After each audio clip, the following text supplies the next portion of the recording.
Assalamualaikum warahmatullahi wabarakatuh. Ketemu lagi dengan Pak Firman. Oke, kali ini Pak Firman mau membahas tentang materi kelas 10 ya, yaitu materi tentang momentum, impuls, dan hukum kegagalan momentum. Oke. Yang pertama adalah apa itu momentum? Ya, momentum itu merupakan satu sifat yang pasti dimiliki oleh sebuah benda yang bergerak. Ya, jadi momentum itu dapat didefinisikan sebagai tingkat kesukaran atau kesulitan untuk menghentikan gerak suatu benda. Contohnya itu di bawah ya, misalkan ada mobil yang sedang bergerak dan kalau mau menghentikannya itu contohnya dengan menabrak pohon ya. Kalau remnya blong dan sebagainya kan tidak bisa dihentikan. Nah, caranya adalah menabrakkan diri. Ya, begitu juga sepeda ya. Jadi kesulitan untuk menghentikan suatu benda itu dinamakan momentum.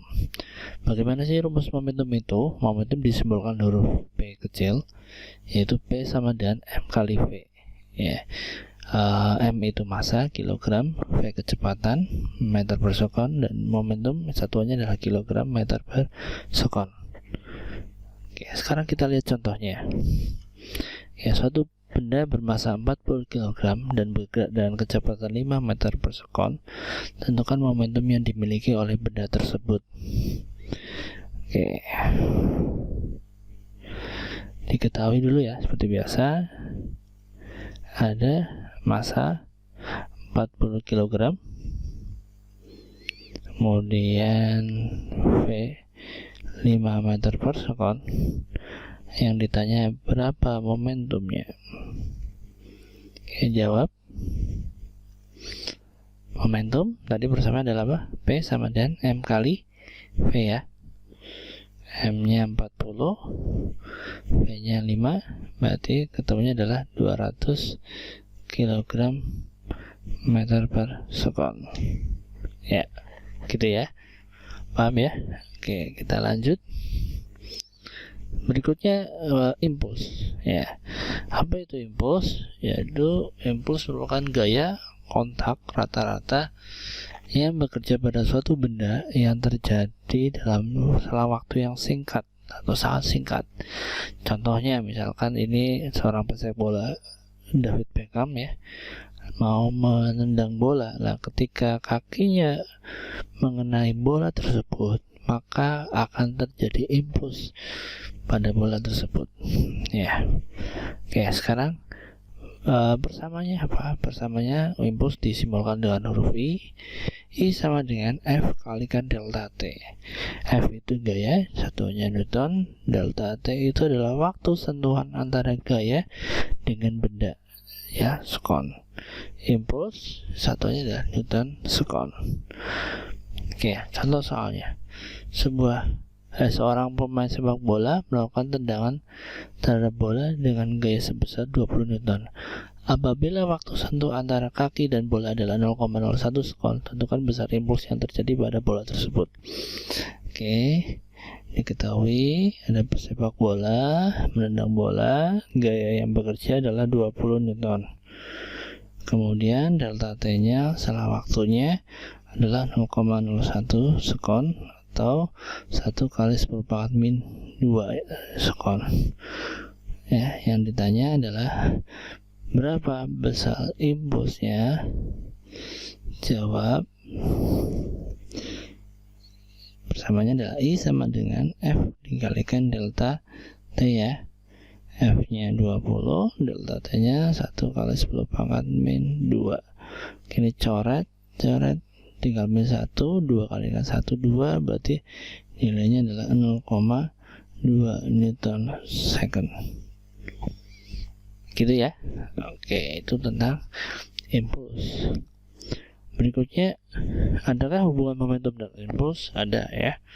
Oke, apa hubungannya? Ya, impuls yang dikerjakan pada suatu benda yang sama dengan perubahan momentum yang dialami benda tersebut, yaitu beda antara momentum akhir dengan momentum awalnya. Jadi misalkan saya punya bola nih, saya kasih sebuah gaya, maka benda tersebut akan bergerak yang mula-mula V1 berubah menjadi V2. Nah, di sini ada gaya kontak ya antara gaya dengan bola, itu impuls, dan ada benda bergerak, pasti adalah momentum. Oke. Hubungannya apa? Hubungannya I sama dengan delta P. Ya. I-nya bisa kita rubah menjadi F kali delta T. P-nya adalah selisih momentum akhir dikurangi momentum awal. Berarti P2 min P1. Berarti F kali delta T sama dengan M kali V2 min M kali V1. Oke, gitu ya. Sekarang contoh soalnya. Ada bola kasti bermassa 150 gram dengan kecepatan 10 meter per sekon ke dinding dengan arah tegak lurus. Contoh gambarnya di sebelah kanan bawah ya. Oke, bola kasti menumbuk dinding selama 0,05 sekon dan dipantulkan kembali dengan kecepatan 8 meter per sekon. Tentukan besar gaya kontak antara bola dan dinding. Berarti yang ditanyakan adalah F-nya. Oke. Sekarang kita lihat ya, diketahui dulu di sini ada massa 150 gram atau jadikan kilogram, yaitu 0,15 kilogram ya. Kemudian ada V1 sebesar 10 meter per sekon menumbuk dinding selama 0,05 sekon ya, atau 5 kali 10 min 2 sekon. Nah, itu delta T-nya ya. Dan V2, oke, karena ini kecepatan adalah besar vektor, maka karena arahnya berlawanan dengan V1, di sini harus ada tambah tanda negatif ya, min 8 meter per sekon. Oke, yang ditanya adalah F-nya. Jawab ya. Oke. Kita tuliskan I sama dengan delta P. Berarti I sama dengan P2 min P1. Sini ya sebelahnya. Ini kan berarti F kali delta T sama dengan M V2 min M V1. Ya, F-nya yang kita cari delta T-nya 5 kali 10 pangkat min 2. Nah, di sini M-nya bisa kita keluarkan ya karena sama. Berarti M V2 min V1. Nih, berarti F kali 5 10 pangkat min 2 ini sama aja 15 kali 10 pangkat min 2. Kemudian P2 nya lah ini minus nih, min 8 min 10 ya. Oke, kemudian ini disisakan dulu ininya, F kali 5 kali 10 pangkat min 2 sama dengan 15 kali 10 pangkat min 2. Ini berapa nih? Coret min 18 ya. Oke. Nah, ini bisa kita coret nih, teman-teman. Ya, adik-adik ya, ini kita coret 10 pangkat min 2-nya kita coret. 5 sama 15-nya bisa kita sederhanakan jadi 3. Berarti F-nya itu sama dengan 3 kalikan min 18, yaitu min 54 Newton. Oke, tanda min di sini itu menandakan arahnya ke kiri ya, ke kiri. Oke, itu cara mengerjakan untuk hubungan momentum dan impuls. Oke, terakhir untuk materi adalah tentang hukum kekekalan momentum. Apa sih itu hukum momentum? Jadi dalam peristiwa tumbukan yang sentral atau yang sama-sama jadi satu gitu ya. Nah, bergeraknya dalam satu garis linear yang sama, momentum total sistem sesaat sebelum tumbukan akan sama dengan momentum total sistem sesaat setelah tumbukan.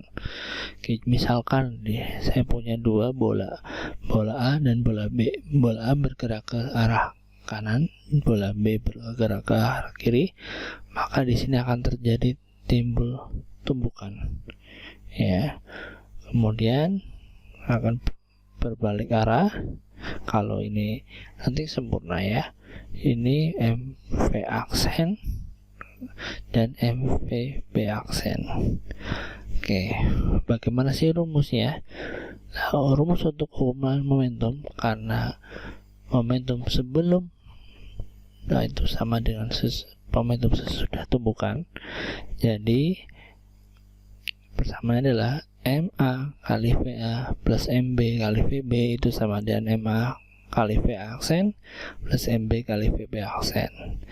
Oke, MA itu massa benda A, MB massa benda B, VA kecepatan benda A sebelum tumbukan, VB kecepatan benda B sebelum tumbukan, VA aksen kecepatan benda setelah tumbukan, dan VB aksen kecepatan benda setelah tumbukan.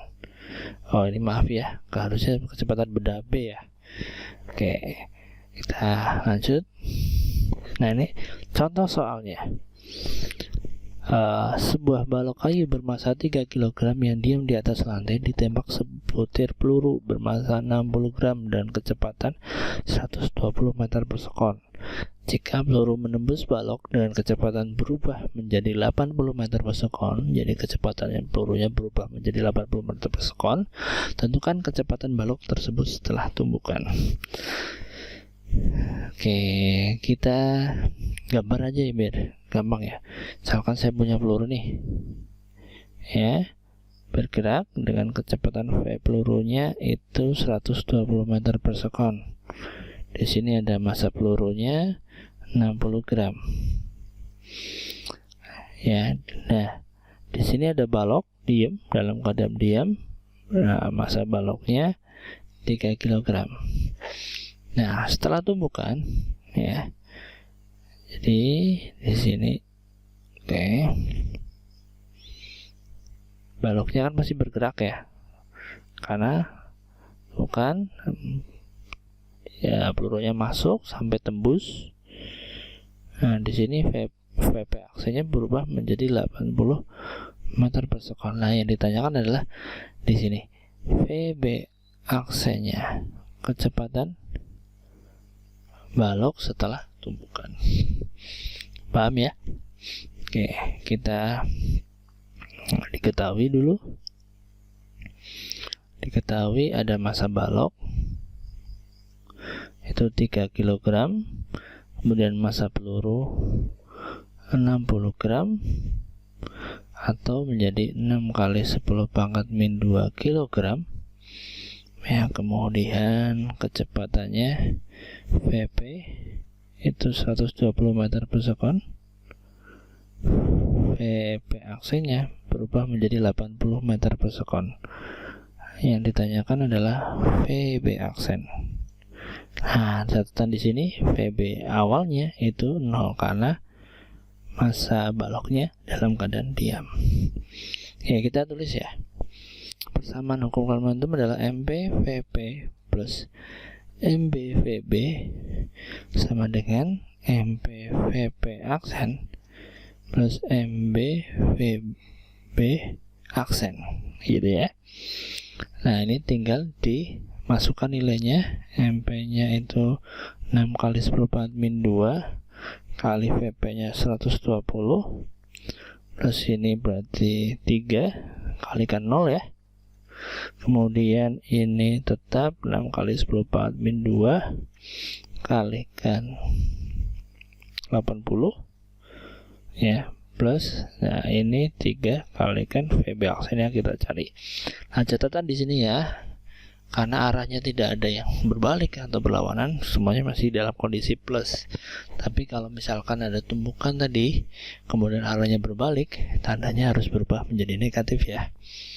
Oke, ini bisa kita coret, tinggal min 1, 6 kalikan 12, 7,2, ini plus 0 ya. Saya coret, coret, tinggal min 1. 6 kalikan 8 itu 4,8 plus 3 kalikan VB aksen. Berarti di sini 7,2 min 4,8, 4, pindah 8 ke kiri jadi negatif. Ini sama dengan 3 kali VB aksen. 7, dikurangi 4,8 itu sama dengan 2,4 ya. 3 VB aksen, berarti VB aksen itu sama dengan 2,4 bagi 3. Ketemunya adalah 0,8 meter per sekon. Gitu ya. Itu pembahasan materi tentang momentum, impuls, dan hukum kekal momentum dari Pak Firman. Kita ketemu lagi di video berikutnya. Jangan lupa untuk yang belum subscribe ya, like dan komen ya. Terima kasih atas perhatiannya. Assalamualaikum warahmatullahi wabarakatuh.